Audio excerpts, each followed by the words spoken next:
Սիրելի ժողովուրդ, սիրելի հայրենակիցներ, այն բանից հետո, երբ ինձ վրա վերցրեցի Արցախի պատերազմում մեր անհաջողությունների պատասխանատվությունը, մի հետաքրքիր process է սկսվել Հայաստանում, ով կներեք հազար անգամ չի ալարում, շտապում է վերջին 25-30 տարվա իր եւ մեր բոլոր սխալների պատասխանատվությունը հրել դեպի ինձ, դեպի գործող կառավարություն։ Բանը հասել է այնտեղ, որ այն մարդով Լեռնային Ղարաբաղը դուրս է թողել բանակցային գործընթացից եւ բանակցությունները տեղափոխել Հայաստան-Ադրբեջան հարթություն, մեզ մեղադրում է նրանում, որ Ղարաբաղի հարցը տարածքային վեճի կոնտեքստ է ստացել մեր վարած քաղաքականության պատճառով։ Հարցը տարածքային վեճի կոնտեքստ ստացել է այն ժամանակ, երբ Հայաստանը սկսեց բանակցել Ղարաբաղի փոխարեն։ Եվ այդ փաստը ուշադրություն դարձրեք, տեղի է ունեցել ավելի քան 20 տարի առաջ։ Մեզ մեղադրում են նրանում, որ միջազգային հանրությունը Ադրբեջանի այս տարվա ագրեսիան ընդդեմ Ղարաբաղի ընկալել է որպես սեփական տարածքային ամբողջականության վերականգնում։ Ու այս մեղադրանքը հնչեցնում է մի մարդ, ում կառավարման օրոք, երբ միջազգային հանրությունը Հայաստանին մեղադրում էր փաստաթղթավորված Ադրբեջանի տարածքները օկուպացնելու մեջ, ինքը հայ հանրությանը բացատրում էր, որ դրանում ոչ մի վտանգավոր բան չկա, որովհետև երբ մտնում ես օդանավի զուգարան, կներեք հազար անգամ, եւ փակում դուռը, գրվում է occupied, այնպես որ օկուպացված բառի մեջ ոչ մի սարսափազդու բան չկա։ Ես կռահում եմ, որ հիմա շատերը զարմացած նայում են, թե ես այս ինչի մասին եմ խոսում։ Իսկ ես խոսում եմ բաների մասին, որոնք 2000-ականներին հայտնի էին Հայաստանի յուրաքանչյուր քաղաքացու, որովհետև ամենաբարձր մակարդակով տրված բացատրություններ էին Հայաստանի դիվանագիտական անհաջողությունների մասին կամ ասելով, որ դրանք այդքան էլ անհաջողություն չեն։ Բայց ժամանակը երևի ջնջում է հիշողությունը ու առնվազն մթագնում է ու ոմանք որոշել են օգտվել այդ առիթից։ Նկատի ունեմ միջազգային հանրության այդ վերաբերմունքը 2025 թվականին չի ձևավորվել, այլ վերջին 25 տարիների ընթացքում, որ Ղարաբաղի հարցը ընկալվում է ընկալվեց որպես տարածքային վեճ եւ դա դարձավ մեր ամենամեծ խնդրեմը եւ որ Հայաստանը կամած միջազգային հանրության կողմից սկսեց ընկալվել որպես օկուպանտ։ Դա վերջին 2 տարիների ընթացքում տեղի չի ունեցել։ Վերջին 2 տարիների ընթացքում փորձ ա եղել դուրս գալ այդ կախարդական շրջանից։ Մեզ մեղադրում են, թե Հայաստանի դիվանագիտական ձախողումներ պատերազմը։ Ոչ ոք հարց չի տալիս, թե Ղարաբաղի հարցից, Ղարաբաղի հարցում Հայաստանը այդ երբ եւ ինչպիսի դիվանագիտական հաջողություն է ունեցել ինստիտուցիոնալ բանակցությունների մեկնարկից ի վեր։ Դիվանագիտական հաջողությունը 1995 թվականի ԵԱՀԿ Լիսաբոնյան գագաթաժողովն էր, որտեղ Արցախյան պատերազմում մեր տարած հաղթանակից անմիջապես հետո միջազգային հանրությունը ըստ էության ի ցույց դրեց իր մոտեցումը, որ Ղարաբաղը Ադրբեջանի կազմում ինքնավարություն պետք է լինի եւ սա է հարցի լուծման բանաձևը 1995 թվականին։ Դիվանագիտական հաջողությունը 1998 թվականին բանակցությունների սեղանին դրված ընդհանուր պետություն փաթեթն էր, որտեղ հստակ ֆիքսվում էր 7 տարածքներ Ադրբեջանին հանձնելու պահանջը եւ այդ պահանջը դրվում էր Հայաստանի առաջ։ Եվ այն, որ Ադրբեջանն ու Ղարաբաղը նույն պետության կազմում պետք է լինեն։ Դիվանագիտական հաջողությունը 1999 թվականի ԵԱՀԿ Ստամբուլյան հռչակագիրն էր, որտեղ ֆիքսվում էր, որ կոնֆլիկտները պետք է լուծվեն տարածքային ամբողջականության սկզբունքով։ Դիվանագիտական հաջողությունը մադրիդյան սկզբունքներն էին, որոնք ի դեպ թմկահարվում էին որպես դիվանագիտական հաջողություն, բայց պարզվեց խայտառակ մի բան. Ղարաբաղը Ադրբեջանի կազմից դուրս կարող է լինել միայն այն պարագայում, եթե Ադրբեջանը համաձայնվի։ Միայն եթե Ադրբեջանը համաձայնվի։ Դիվանագիտական հաջողությունը 2011 թվականի Կազանյան բանակցություններն էին, երբ Ադրբեջանը բանակցությունների դուռը շրխկացրեց, իսկ Հայաստանի ղեկավարը այստեղ-այնտեղ հարցազրույց էր տալիս ու ասում, թե մենք պատրաստ ենք Ադրբեջանի 7 տարածքները վերադարձնել, բայց Ադրբեջանը ավելին է ուզում։ Դիվանագիտական հաջողությունը վերջին 25 տարվա մեջ ամենատարբեր միջազգային ատյաններում ընդունված բազմաթիվ փաստաթղթերն էին, որտեղ հստակ ֆիքսվում էր Ադրբեջանի տարածքների օկուպացված լինելը եւ որ հարցը պետք է լուծվի Ադրբեջանի տարածքային ամբողջականության շրջանակում։ Դիվանագիտական հաջողությունն այն էր, որ 2013 թվականից Ադրբեջանը սկսեց ռազմական էսկալացիայի փուլը ու ըստ էության ոչ ոք չէր դատապարտում նրան դրա համար։ Ինչու՞։ Շատ պարզ պատճառով, որովհետև երբ մտնում ես, կներեք ես զավեշտի համար, բայց չեմ կարող չասել, որովհետև երբ մտնում ես օդանավի զուգարան եւ փակում դուռը, գրվում է occupied։ Շատերը չեք հավատա իրոք, բայց սա 2000-ականների Հայաստանի բանակցողի հրապարակային արտահայտությունից գրեթե բառացի մեջբերում է։ Այս մակարդակով դիվանագիտություն վարածները եկել են մեզ այսօր ասում են, որ մենք դիվանագիտությունը ձախողել ենք։ Դիվանագիտական հաջողությունը 2016 թվականի ռուսական առաջարկներն էին, երբ ըստ էության օրակարգից ընդհանրապես հանվեց Արցախի կարգավիճակի հարցը։ Բայց մենք վատ հարաբերություններ ենք կառուցել Ռուսաստանի հետ, ինչպես պնդում եք, դուք լավ։ Եթե այդքան լավ հարաբերություններ եք կառուցել, այդ ինչպես ստացվեց, որ մեր ռազմավարական դաշնակցի ներկայացված առաջարկով Արցախի կարգավիճակի հարցը ըստ էության դուրս բերվեց օրակարգից։ Բայց դուք լավ դիվանագետ եք, այդ ինչպես եղավ, որ 2016 թվականի ապրիլյան պատերազմի կապակցությամբ Ադրբեջանը չպատժվեց։ Որովհետև դուք գնացիք եւ խելոք համաձայնվեցիք նրան, ինչ առաջարկվում էր, այսինքն ընդունեցիք պատերազմ վարելու Ադրբեջանի իրավունքը, լեգիտիմացրիք այդ իրավունքը։ Մենք ոչ թե դիվանագիտությունն ենք ձախողել, այլ վերջին 20-25 տարվա դիվանագիտական ձախողումների բեռի տակից դուրս գալու փորձերն ենք ձախողել։ Մենք ձեր ձախողումների հետևանքներից խուսափելու գործում ենք ձախողվել։ Սա է ճշմարտությունը։ Մեզ մեղադրում են, որ մենք պատերազմից չկարողացանք խուսափել։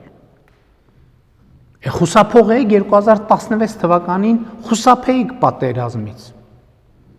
Չկարողացաք խուսափել, կարողացաք պատերազմը կանգնեցնել, տարածքները վերադարձնելու բանավոր խոստման հիման վրա։ Իսկ ինչու մեզ նույնը չհաջողվեց։ Որովհետև մեզ ասվում էր, քանի որ նախկինում Հայաստան արդեն մի քանի անգամ բանավոր խոստացել է, պայմանավորվել է վերադարձնել տարածքներ ու չի վերադարձրել, հիմա միայն գրավոր կարող է լինել խոսակցությունը եւ կոնկրետ ժամկետների նշումով։ Պատերազմը հնարավոր էր կանգնեցնել միայն նոյեմբերի 9-ի փաստաթղթի նման մի փաստաթուղթ ստորագրելով։ Նկատի ունեմ նման մի փաստաթուղթ ստորագրելով պատերազմից առաջ կամ մեկնարկին։ Եվ ի դեպ պատերազմի հենց առաջին օրը ազգային ժողովի ամբիոնից ասել եմ, որ հենց հիմա կարող եմ կանգնեցնել պատերազմը։ ու ասել եմ ինչ գնով։ Բայց ժամանակ ինչու հայտարարություններ չէի անում, թե համաձայն եք սկզբունքին, թե պետք է կանգնեցնել պատերազմը։ Հիմա իդեպ պարզվում է, որ բոլորը 5+2 բանաձևով հողերը հանձնելու կողմնակից էին։ Դե կողմնակից էիք, հանձնեիք։ 2016-ին հանձնեիք, 2017-ին հանձնեիք, կանխեիք պատերազմը, լուծեիք հարցը, մանավանդ ապրիլյանից հետո գիտեիք ինչը ինչոց է։ Ոմանց թվում է, թե 5 գումարած 2 Ադրբեջանը հալած յուղի տեղ ընդունելու էր։ Դա դեռ նախնական առաջարկ էր, դա դեռ պետք է քննարկվեր, գրվեր, համաձայնեցվեր, ստորագրվեր։ Արդեն հանրահայտ մեթոդով, որ պահին Հայաստանը համաձայնվեր ինչ որ մի տարբերակի, Ադրբեջանն ավելին էր ուզելու, Շուշի, Լաչին եւ այլն, եւ ես ապշած եմ ուղակի ոմանց վրա, ովքեր իրենց մեծ դիվանագետ համարելով այս պարզ բաները չեն հասկանում կամ չեն ուզում հասկանալ։ Մեզ մեղադրում են նրանում, որ Թուրքիան մտավ Ղարաբաղի հարցի մեջ։ Կներեք, Թուրքիան Ղարաբաղի հարցի մեջ մտել է ֆուտբոլային դիվանագիտության հետևանքով։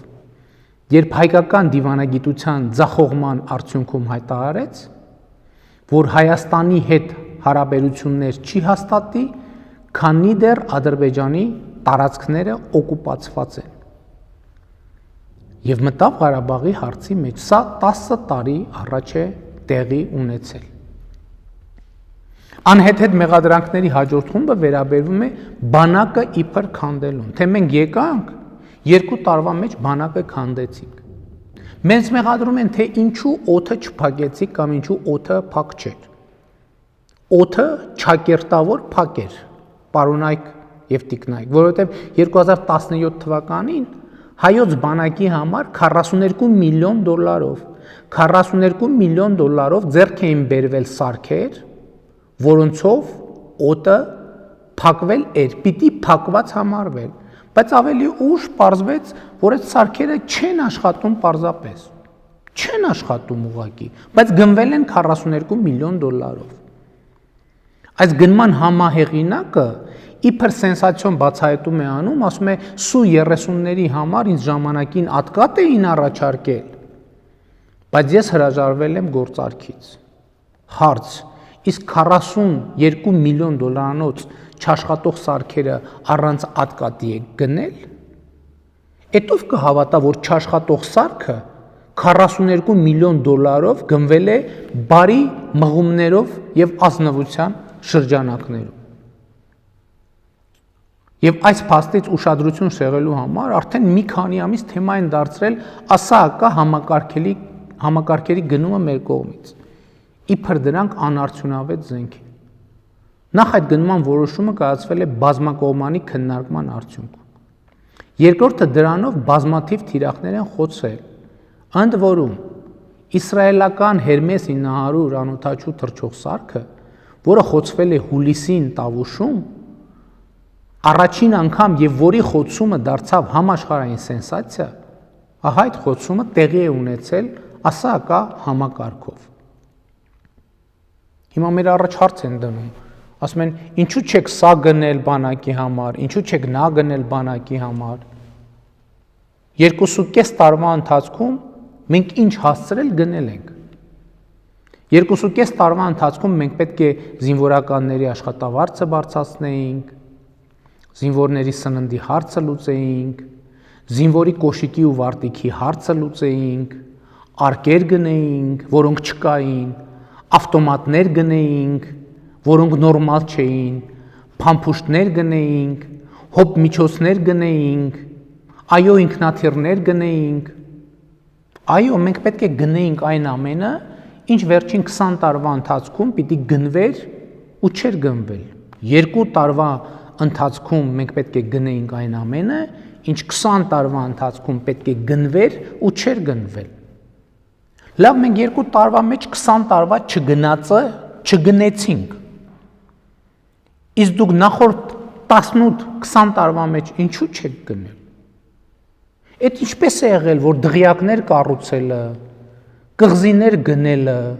Եվրոպաներում առանձնատներ ձեռք բերելը, շվեյցարական բանկերում միլիոններ կուտակելը ավելի կարևոր է համարել, քան 2.5 տարվա մեջ մեր չգնացը 20 տարվա մեջ գնելը։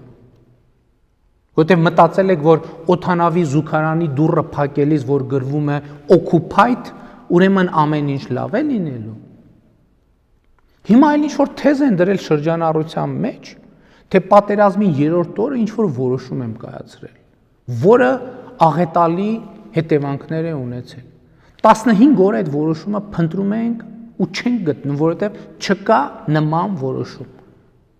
Հիմա երևի այդպիսի ժամանակներ են, ցանկացած սուտ կարելի է ասել ու կանցնել։ Հիմա էլ մարտերում ձախողումների համար ուղիղ պատասխանատվություն են դնում ինձ վրա։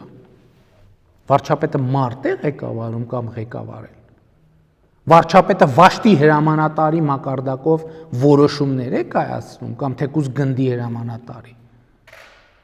Վարչապետը միանձնյա որոշումներ է կայացրել։ Վարչապետը մի անգամ է միանձնյա որոշում կայացրել պատերազմի ընթացքում եւ այդ որոշման շնորհիվ 7-րդ պաշտպանական շրջանը իր տեղում է, որովհետեւ ոմանք խոճապի մեջ ուզում են 7-րդ պաշտպանական շրջանն էլ հանձնել։ Լավ է, գոնե հիմա խոստովանում են, որ այդ պատերազմը հաջող ավարտելու շանս կար։ Ինչով է կարևոր, նրանով, որ սա լրիվ անհույս ու խելագար պատերազմ չէր։ Բայց ինչու չեղավ հաջողություն։ Ինչ կապ ունեն այդ անհաջողության հետ այն վկայությունները, իմիջայլոց առաջնագծից եկած զինվորների վկայությունները, թե պատերազմի առաջին օրից ինչ որ մարդիկ առաջնագծով լուրեր են տարեցել, թե հողերը ծախած են, թե Նիկոլը հողերը ծախած է, կռիվն անիմաստ է։ Ինչ կապ ունի պարտության հետ այն փաստը, որ հայաստանյան որոշ քաղաքական շրջանակներ դեռ ամիսներ առաջ, սեպտեմբեր-հոկտեմբերին պատերազմ ու ներքաղաքական անակնկալներ էին խոստանում։ Էդում հետ էին պայմանավորվել պատերազմի եւ ներքաղաքական անակնկալների շուրջ։ Դրանք էլ հրապարակային հայտարարություններ են։ Իսկ գլոբալ առումով ի վերջո ուժ չենք ունենալու խոստովանել, որ մեր ձախողման պատճառն այն էր, որ Հայաստանը առնվազն 25 տարի եղել է կոռումպացված պետություն, որտեղ այսօր քաղաքական ակտիվություն ցուցաբերող էլիտայի առնվազն ամենաազդեցիկ մասը այլ բան չի արել, քան անձնական հարստություն կուտակելը ու պետության դիմակայության ամբողջ ռեսուրսը կերել է, մսխել է, քայքայել է, տեղափոխել է շվեյցարական բանկեր։ Ու այդ ամենը 1 կամ 2 հոգի չի արել, դա արել է համակարգ իր բազմաթիվ շոշափուկներով։ Եվ այդ համակարգը ամեն օր դիմադրել է ու դիմադրում է։ Ու այդ դիմադրությունը հասել է կուլմինացիային։ Ու այդ դիմադրության հիմնական նպատակն այն է, որ այս պատերազմի ու դրան նախորդած ու հաջորդած իրադարձությունների մասին ճշմարտությունը չիմացվի, որ ամեն ինչ մնա մանիպուլյացիաների մակարդակում։ Իմիջայլոց այդպիսի վարկած կա, որ ամսի 9-ի հարձակման նպատակը իրականում կառավարության ղեկավարությանը ֆիզիկապես ոչնչացնելն էր։ Ինչու՞։ Այդ էմոցիաների տակ, որ շատ բաներ, որ շատ ճշմարտություններ չբացահայտվեն այս պատերազմի մասին, բայց այդ ճշմարտությունները չեն կարող չբացահայտվել։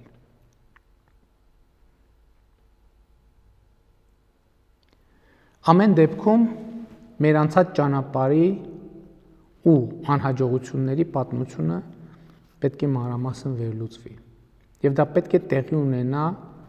առանց մանիպուլյացիաների։ Ու եթե ուզում ենք արդյունավետ տեղի ունենա, պետք է տեղի ունենա հանդարտ աշխատանքային պայմաններում։ Այս աշխատանքը անպայման կկատարվի, բայց իրական վերլուծության համար էլի եմ ասում, հանդարտություն է պետք, իսկ այսօր բոլորս ալեկոծված ենք։ Սիրելի հայրենակիցներ, այսօր ամենակարևորը թերևս մեր առաջկա անելիքների մասին հարցն է։ Նախ իհարկե մոտակա ապագայի կամ ավելի ճիշտ հրատապ անելիքների մասին։ Կարևորագույն խնդիր է մեր գերեվարված հայրենակիցների վերադարձ։ Այստեղ ուզում եմ ասել, որ որոշակի առաջընթաց ունենք եւ ըստ էության համաձայնեցված է սկզբունքը, որ բոլորը պետք է փոխանակվեն բոլորի հետ։ Ընդ որում ոչ միայն պատերազմի ընթացքում գերեվարված, այլև պատերազմից առաջ հայկական եւ ադրբեջանական կողմերում հայտնված անձինք պետք է վերադարձվեն։ Ու հիմա մեր խնդիրն է գործել այնպես, որ ոչ միայն վերադարձնենք նրանց, ում գերեվարված լինելու փաստը այս պահին հաստատված է պաշտոնապես, այլև մեխանիզմներ ստեղծենք, որ եթե հետագայում կպարզվեն այլ անուններ եւս, նրանց վերադարձի հետ կապված խնդիրներ չծագեն։ Այստեղ մեզ պետք է որոշակի համբերություն եւ ես կարծում եմ, որ մենք հաջողություններ կունենանք։ Հաջորդ կարևորագույն խնդիրը մեր անհետ կորածների ճակատագիրը պարզելն է։ Այս գործընթացը նույնպես թեկուզ դանդաղ, բայց ընթանում է։ Ինչպես է դա տեղի ունենում։ Այս թեման ինձ համար այսպիսի մանրամասներով շատ դժվար եւ ծանր է ներկայացնել, հենց թեկուզ բառապաշարի մանրամասների իմաստով, բայց մյուս կողմից գիտեմ, որ հանրությունը ունի կոնկրետ պատասխանների կարիք, այնպես որ նախապես ներողություն եմ խնդրում այսպիսի մանրամասների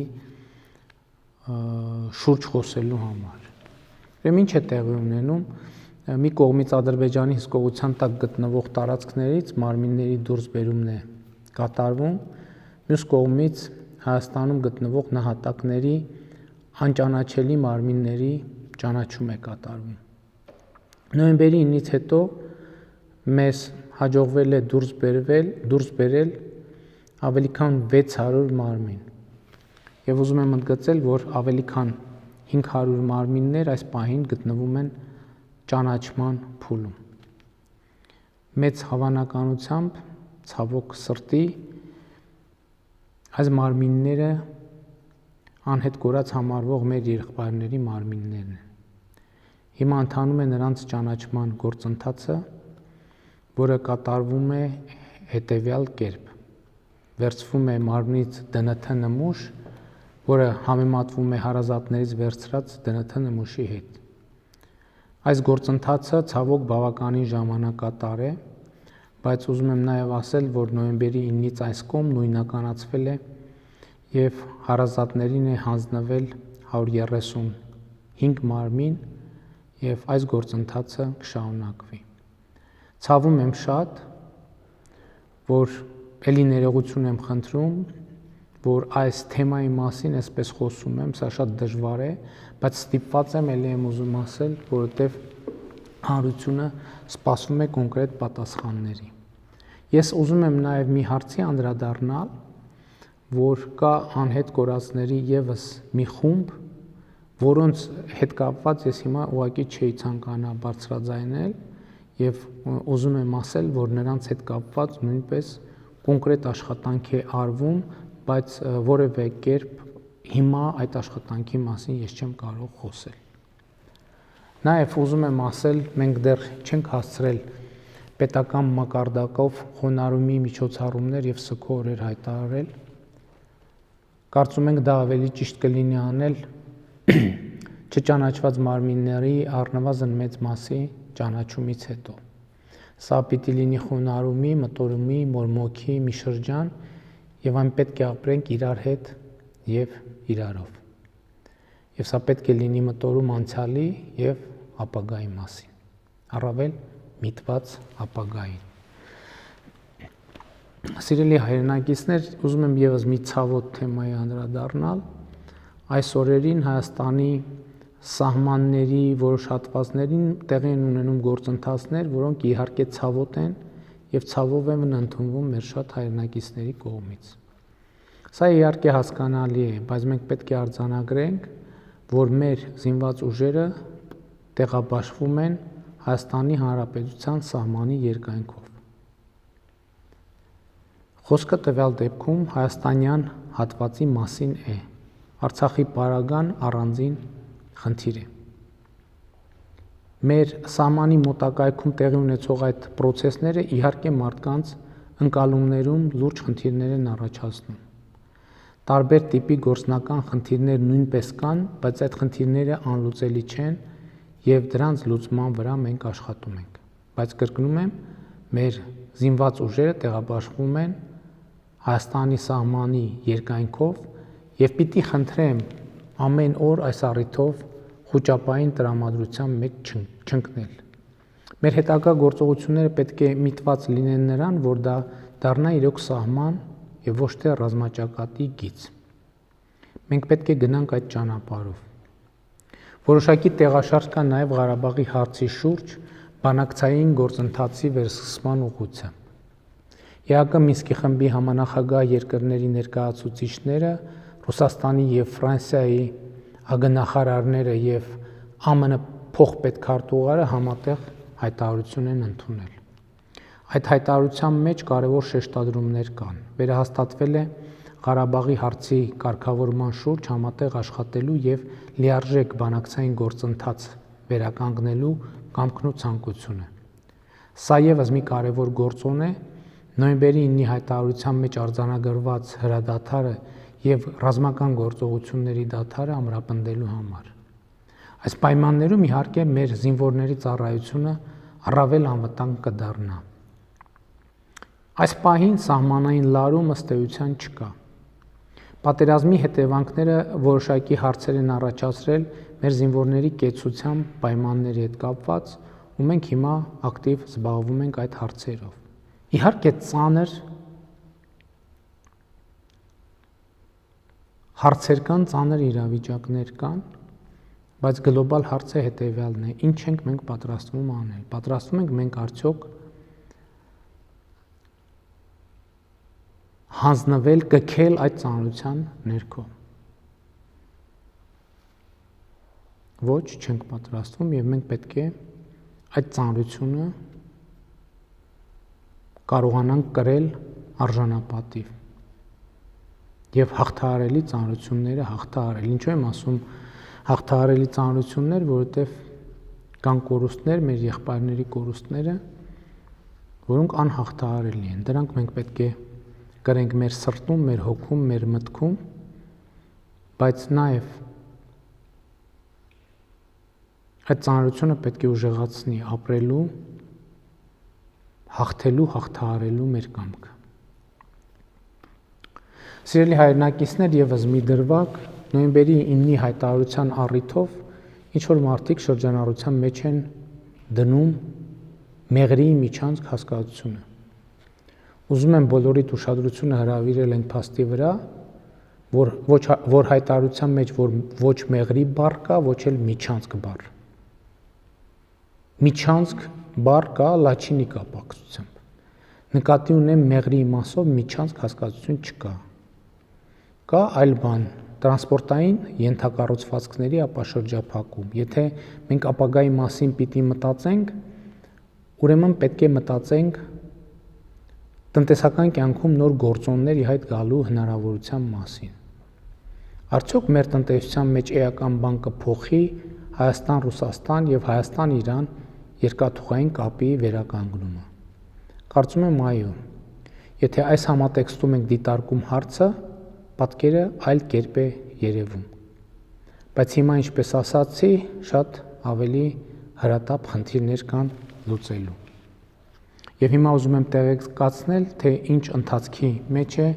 նոյեմբերի 18-ին իմ հրապարակած ճանապարհային քարտեզի իրագործումը։ Այս ընթացքում կայացվել են սոցիալ-տնտեսական բնույթի մի շարք որոշումներ։ Արցախի հանրապետությունում հաշվառում ունեցող մեր հայրենակիցներին տրամադրվում է առաջին անհրաժեշտ ֆինանսական օգնություն յուրաքանչյուր անձի 68000 դրամի չափով գումարած 15000 դրամ այն անձանց, ովքեր Արցախում սեփականություն չունեն։ Դե որոշման մեջ կան որոշ բացառություններ, իհարկե այդ մանրամասնությամբ ես չեմ անդրադառնա, որոշման մեջ գրված է, նրանք, ովքեր ավելի մանրամասն ուզում են ծանոթանալ, խնդրում եմ որոշման տեքստը հրապարակված է։ Եվ այս աջակցության գործընթացը չի ավարտվել, շարունակվում է։ Արցախի վերահսկողությունից դուրս մնացած տարածքների բնակիչներին նույնպես առաջին անհրաժեշտ ֆինանսական օգնություն է տրամադրվում յուրաքանչյուր անձին 300,000 դրամի չափով։ Կառավարությունը միջոցներ է հատկացրել Սյունիքի և Գեղարքունիքի մարզերի տուժած տների վերականգնման համար։ Պատերազմի ընթացքում հաշմանդամություն ստացած և զոհված քաղաքացիական անձանց ընտանիքներին փոխհատուցում է տրամադրվում, որոշում են կայացրել հյուրընկալ ընտանիքներին ֆինանսավորելու մասին։ Խոսքը այն ընտանիքների մասին է, ովքեր Արցախի իրենց տներից զրկված մեր հայրենակիցներին կհյուրընկալեն Հայաստանում կամ Արցախում, ահա այդ ընտանիքներին փոխհատուցում կտրվի յուրաքանչյուր հյուրընկալվող չափահաս անձի մասով Հայաստանում 30,000 դրամ, Արցախում 45,000 դրամ։ Այսինքն, եթե կան ընտանիքներ, ովքեր ունեն հնարավորություն իրենց տներում տեղավորել այլ մարդկանց եւ ցանկություն բնականաբար, իրենց համար այսպիսի համակարգ է ընդունվել։ Առաջիկայում որոշում կկայացվի պատերազմին մասնակցած ուսանողների եւ պատերազմի մասնակցած անձանց ընտանիքի անդամ ուսանողների 2020 թվականի երկրորդ կիսամյակի ուսման վարձը ամբողջությամբ փոխհատուցելու մասին։ Տեղի է ունենում վնասված շարժական գույքի հաշվառում դրանց փոխհատուցման հարցը նույնպես լուծելու համար։ Սոցիալական երաշխիքների հավելյալ համակարգ կներդրվի գերեվարված եւ անհետ կորած մեր եղբայրների, ընտանիքների անդամների համար։ Արցախի կառավարության հետ համատեղ ակտիվ աշխատանքներ են տարվում Արցախի բնականոն կյանքը վերականգնելու համար։ Արդեն մի քանի տասնյակ հազար արցախցիներ վերադարձել են եւ պետք է լուծվի տուժած տների վերականգնման, բնակարանից զրկված քաղաքացիների հարցերը։ Սա պահանջում է լարված աշխատանք եւ մենք վճռական ենք այս աշխատանքը անելու գործում։ Ճանապարհային քարտեզի իրագործումը, ինչպես եւ պայմանավորվել ենք, լինելու առաջիկա ամիսների մեր անելիքը։ Զուգահեռաբար ակտիվ աշխատանքներ են ընթանում հանրային կյանքի ամենատարբեր ոլորտներում դատական համակարգից մինչև կուսակցությունների մասին օրենք բարեփոխումներ իրականացնելու համար։ Այս ամենի նպատակը ոչ թե նա է, որ մենք կամ ես մնանք իշխանության, այլ որ ժողովուրդը մնա իշխանության։ Ինչ է սա նշանակում։ Սա նշանակում է, որ Հայաստանի քաղաքացիներ հնարավորություն ունենան ազատ կամ արտահայտմամբ ընտրել իրենց իշխանությունը։ Հիշեցնեմ, որ Հայաստանի պատմության մեջ միակ խորհրդարանական ընտրությունը, որի արդյունքները որևէ կերպ որևէ մեկի կողմից չեն վիճարկվել, 2018 թվականի խորհրդարանական ընտրություններն էին։ Եվ հիմա Հայաստանում տեղի ունեցող որոշ քաղաքական process-ների իմաստը պարզ է։ Որոշ շրջանակներ ուզում են ամեն ինչ անել,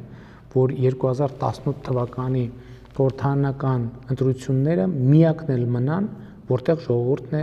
ինքն է կայացրել որոշում։ Սա թույլ չենք տալու։ Ժողովրդի իշխանությունը Հայաստանում չի կարող դրվել կասկածի տակ։ Շնորհակալ եմ եւ ուզում եմ ասել, սիրելի հայրենակիցներ, որ հիմա ինչպես եւ ամենասկզբում ասացի, հիմա այդպեսի մի փուլ է, որ ինչ մեղադրանքներ ասես դրվում են շրջանառության մեջ, ինչ մեղադրանքներ։ Ես ուզում եմ ասել, որ այդ հարցերից որևէ մեկ անպատասխան չի մնալու։ Պարզապես նաև եկեք արձանագրենք, որ չենք կարող բոլոր եւ ամեն ասածների նույն պահին կամ նույն օրը արձագանքել։ Հակառակ դեպքում կստացվի, որ ամբողջ օրը պետք է անցկացնենք տեսախցիկների առաջ եւ այն օրակարգը, այն հրատապ եւ օպերատիվ լուծում պահանջող հարցերը, որոնց մասին ասում էի, պետք է լուծում չստանան։ Իհարկե այսօր ես անդրադարձա մի շարք հարցերի, որոնք կոնցեպտուալ կարևոր հարցեր էին, բայց դրանք բոլորը չեն։ Եվ դրանց բոլորին անպայման կլինի անդրադարձ եւ խոսակցությունը ձեզ հետ Հայաստանի Հանրապետության քաղաքացու հետ կշարունակվի աներկբայորեն։ Պարզապես եկեք այսպես աշխատենք, թողենք, որ այդ մեղադրանքները կուտակվեն, հասկանանք որոնք են, որոնց պետք է անդրադառնալ, որոնց վերաբերյալ է, որ Հայաստանի ժողովուրդը բարձամանումների կարիք ունի եւ ըստ հերթի, կարգի, անհրաժեշտության եւ երբեմն նույնիսկ ամենատարբեր ֆորմատներով կանդրադառնանք։ Այսքանը այսօրվա համար խոնարհում մեր բոլոր նահատակների առաջ։ Սիրում եմ բոլորիդ եւ ծառայում եմ բոլորիդ։